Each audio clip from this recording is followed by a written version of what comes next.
আসসালামু আলাইকুম। তো এখানে আমি বিল কাবাব করছি। দেখুন, এখানে কাবাবের মশলা দিয়ে দিচ্ছি 2 চামচ, হলো 3 চামচ, 4 চামচ মশলা দিয়েছি কাবাবের। তো এখানে একটা ডিম দিয়ে দিচ্ছি, স্বাদ মতো নুন দিয়ে দিয়েছি, কড়ি পাতা দিয়ে দিচ্ছি,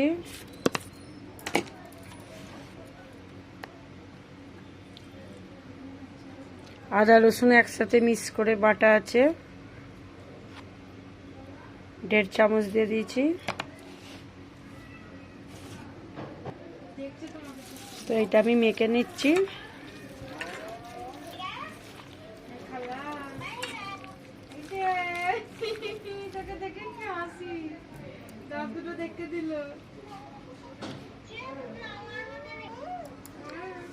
দেখুন, এই কাবাবের মশলাটা পুরো মাখা হয়ে গেছে। আমি এখনো হাত ধুইনি, এবার আমি হাত ধোবো। তো এটা আমি 1 ঘন্টা রেখে দেবো মেখে, তারপরে আমি ভাজি করব, দেখাবো। এবার কড়াই সরষের তেল দিয়েছি, তেল গরম হয়ে গেছে, দেখতেই পাচ্ছেন। এই যে কাবাব মাখাটা ছিল, কাবাব মাখাটা আমি এই তেলে দিয়ে দিচ্ছি। 1 ঘন্টা রেখে দিয়েছিল।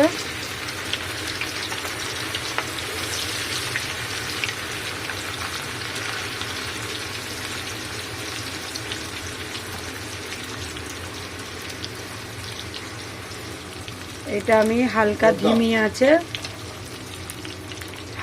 ধিমি আছে আমি ভাজবো। বেশি জোর দিলে ওপর থেকে পুড়ে যাবে, ভেতর থেকে ভাজাটা হবে না, সেজন্য ধিমি আছে দেওয়া হয়েছে।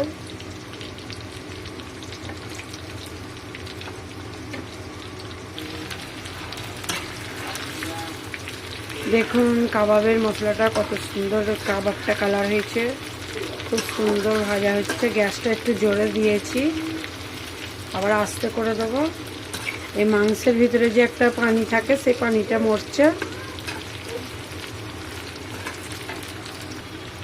তো কাবাবটা ভাজা হয়ে গেছে, আমি তুলে নিচ্ছি। এরকম দ্বারা সেম এই কাবাবগুলো ভাজবো।